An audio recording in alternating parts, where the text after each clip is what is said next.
NBC Monitor News on the hour. I'm Ted Maynard with word that President Nixon is resting easily this evening. He still has a fever, but is breathing easier and has less chest pain. X-rays earlier today revealed the viral pneumonia congestion in his right lung is clearing, but now appears to have infected his left lung also. Doctors, however, say they aren't alarmed by the spreading, claiming he is responding to treatment, although slowly. Mr. Nixon's personal physician, Walter Takash, declined to say whether the Watergate scandal contributed to the pneumonia which hospitalized the president Thursday night. The third man at a critical meeting prior to the Watergate break-in is reportedly ready to testify that he isn't sure if then Attorney General John Mitchell approved or rejected the bugging scheme. Mitchell and Jeb Magruder have sworn to conflicting accounts of that meeting before the Senate Watergate Committee. Magruder said Mitchell approved the plan, while Mitchell said he rejected it. Frederick LaRue was the only other person at the meeting, and it appears he won't be able to settle the matter. Cleveland Attorney Chapman Rose has confirmed he discussed the Watergate affair with President Nixon on several occasions. Rose said although he wasn't paid, the visit was professional, and he therefore can't discuss the matter. Rose is a former government official under the Eisenhower administration and a longtime friend of Mr. Nixon's. As new developments in the Watergate affair continue to crop up, NBC correspondent Paul Duke says it appears the committee hearings into the matter will run longer than expected. The Watergate hearings now seem certain to go on into August, at least for an extra week. The committee's chief lawyer, Sam Dash, believes it's unlikely the panel can adhere to its timetable to wind up the first phase of the hearings on Friday, August 3rd. As a result, the committee has voted to continue the hearings, if necessary, to receive the testimony of all the witnesses Dash regards as essential to the first phase. The big witnesses remaining include Herbert Kalmbach, formerly the president's personal lawyer, Gordon Strawn, a White House aide who worked for the president's number one assistant, H.R. Haldeman, Haldeman himself, and the number two aide, John Ehrlichman. Paul Duke, NBC News, Washington. The Senate has amended the bill authorizing the proposed Alaskan pipeline, which comes up for a final vote on Tuesday. The bill would grant right-of-way for the pipeline, and today the Senate exempted small oil companies from price restraints set up under the Economic Stabilization Act.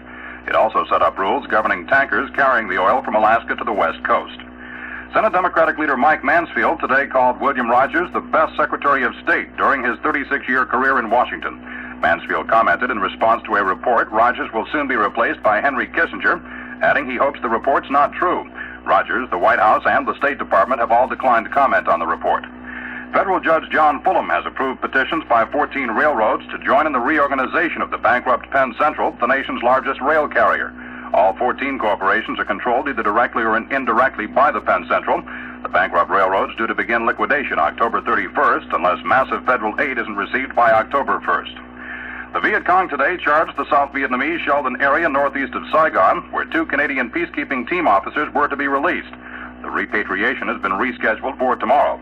The 2 officers have been missing since June 28th, when they disappeared on a fact-finding mission in the communist-controlled area some 40 miles northeast of Saigon.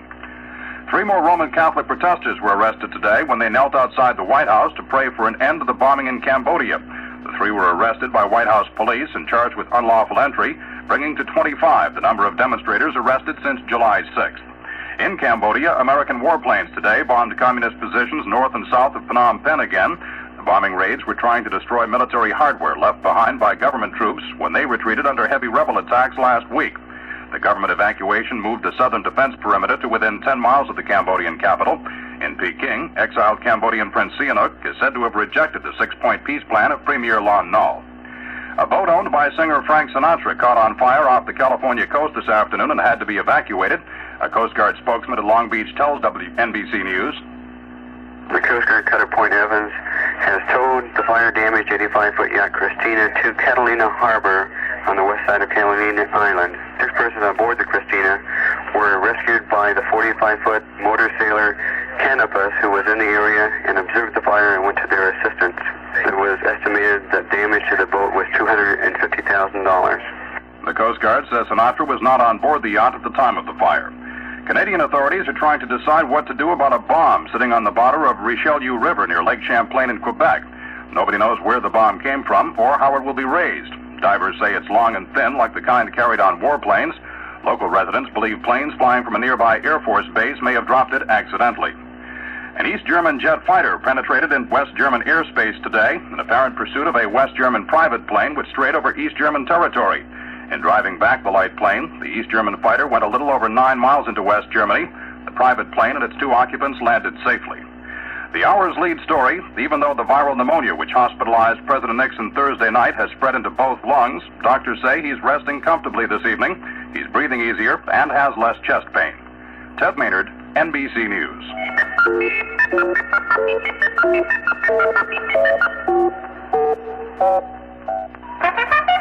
Hi, everyone. This is Alan Ross. Plan now to attend the National Horse Show and Flower Show at the showgrounds honoring Holland. See America's greatest horse show featuring acrobatic riding by the Satellites, Roman riding by the Arena Athena, happy music by the Dutch Treatise Band, 35,000 square feet of flower and garden displays, entertainment for the entire family rated G. For one admission, you see both shows. For reservations, call or come direct to the showgrounds, the Santa Barbara National Horse Show and Flower Show now through July 21st at the showgrounds.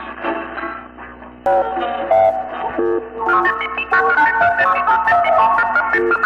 we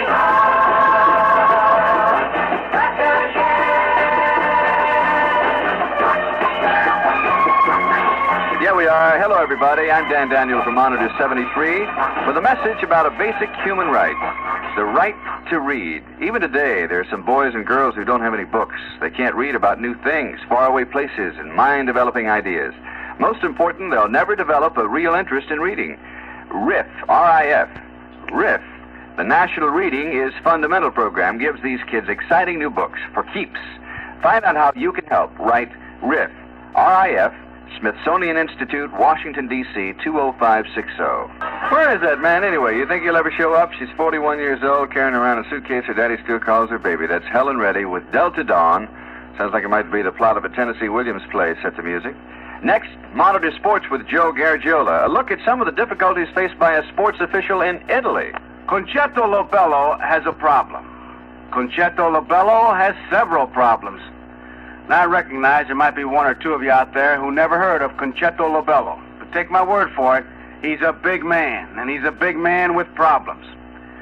He's a member of the Italian Parliament, and he is, by all odds, the most famous member of the Italian Parliament. And when youngsters are brought to the Chamber of Deputies on tours, the one member they ask to have pointed out to them is Concetto Lobello. But it's not his Parliament activity that has brought the problems. It's not even the insurance business that he operates in his hometown of Syracuse in Sicily. Concetto Lobello's problems have come about because he is the top soccer referee in Italy. Now, being the top soccer referee in Italy is not like being the top baseball umpire or football referee in America. You don't reach a point in Italian soccer where you can ever relax and expect that you'll be respected all the time. Last March, Italy's top soccer referee worked a game in Genoa. Genoa lost, and Lobello tried to leave in a taxi, which the Genoa fans promptly turned over, and the police had to rescue him. Lobello's current problems involve a game that he worked in Rome between Lazio, a Roman team, and Milan. Milan was leading the league, and Lazio was second. 3 minutes before the end of the second half, with the home team leading 2-1, Milan scored a goal. It would have tied up the game, except Concetto Lobello disallowed the goal on a technicality. Since the decision favored the home team, he had no crowd problems. The Milan captain had some things to say, and Lobello claimed that he had been gravely insulted. The captain was suspended for 4 Sundays, later reduced to 2 Sundays. But the Milan newspapers really unloaded on Lobello, saying that the Sicilian really hated the city of Milan. The following Sunday, while Lobello was at home, crowds in the stadium in Milan carried signs with messages like, "Death to the last tyrant of Syracuse," and "Lobello, Godfather." You know, I remember when that was a compliment. But anyway, Northern Italy is accusing Concetto Lobello of having an anti-Northern attitude. Meantime, Sicilians say that kind of thinking is racist. And through all this, in Syracuse, Concetto Lobello says, "I have no comment. I consider sports an activity that should unite people, not divide them." Well, I'm afraid that as far as Concetto is concerned, that theory of his is in a little bit of a slump right now. This is Joe Garagiola from Monitor Sports. Hey, Joe, Concetto Lobello runs a tight ship, huh? Players in less physical danger than the referees over there in Italy. Looks like America's not the only place where people say things like kill the umpire. Ahead, Dr. Joyce Brothers reinforcing the old theory that opposite personalities do attract. I can dig it. Stay tuned. You're on the Monitor Beacon. Local swimming pool owners learn to use the most effective means of artificial respiration known. Attend a special 2.5-hour session including lecture, film, demonstration, and practice with lifelike mannequins. The Santa Barbara County Fire Department is giving free classes on mouth-to-mouth resuscitation every Monday night at the County Fire Station on Stork Road in Goleta.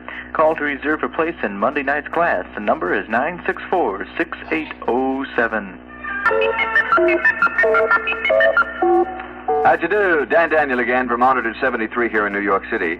And if the information I have before me is correct, then the mass communications media have even more power than I thought. The word is that since the Watergate hearings first started, a Sam Ervin fan club has been formed in California. And it may even go transatlantic. A visitor from London has proposed starting a London chapter. How about that? Now, you don't have to learn to sing or act to have a fan club. All you have to do is learn to ask embarrassing questions. Maybe we ought to have a Watergate Sam Ervin flag, maybe a wagging tongue on a field of raised eyebrows. And while you're filling out your application blanks, let's call on the group known as Wiz for their novelty number about one of my favorite places, Brooklyn. They might sell 1 million in Brooklyn alone. I don't know if you folks across the country ever think about it. We here in New York seem to forget about it at times. Brooklyn, of course, is just one of the 5 boroughs of New York City, but it really is the 5th largest city in the country. It has over 3 million people. Brooklyn, sometimes known as the borough of churches. And speaking of churches and weddings, did you ever wonder why people marry the people they do? According to Dr. Joyce Brothers, these apparent mismatches really aren't so hard to understand after all. As the engagements are announced, everybody wonders, what does he see in her? He's so brilliant, she's so scatterbrained. Or what does she see in him? She's so sophisticated, he's so stodgy. In the questions lie the answers, said psychoanalyst Theodore Reich. We fall in love with people who have the qualities we haven't and wish we had. In his ideal image of himself, the brilliant scholar sees not only a man of academic accomplishments, but also a playboy and a social lion. In reality, he rarely spends an evening away from his books, and when he does, he's ill at ease and tongue-tied besides. The scatterbrained dumb blonde has no such hang-up. She loves parties and excels in making small talk.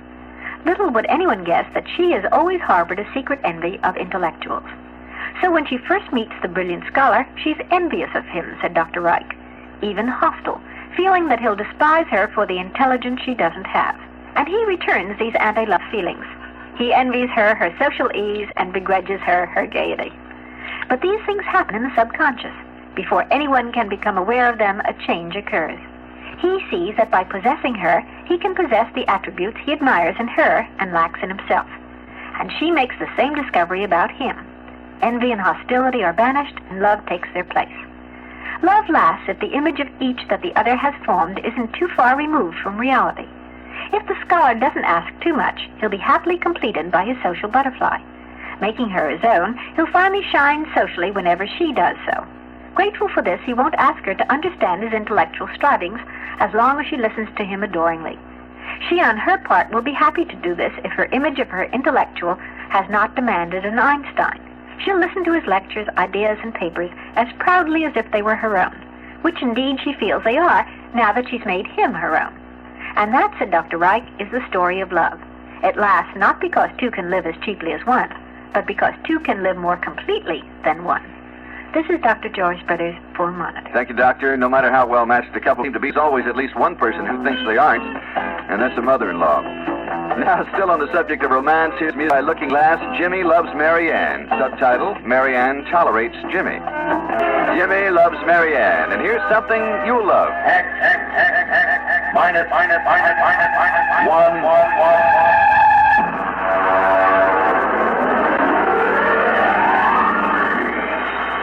How To is the title, and it's all about how not to deal with a robot. And this is Tony Taylor telling you how to enjoy it. Just join NBC Radio July 22nd for our next presentation on X-1.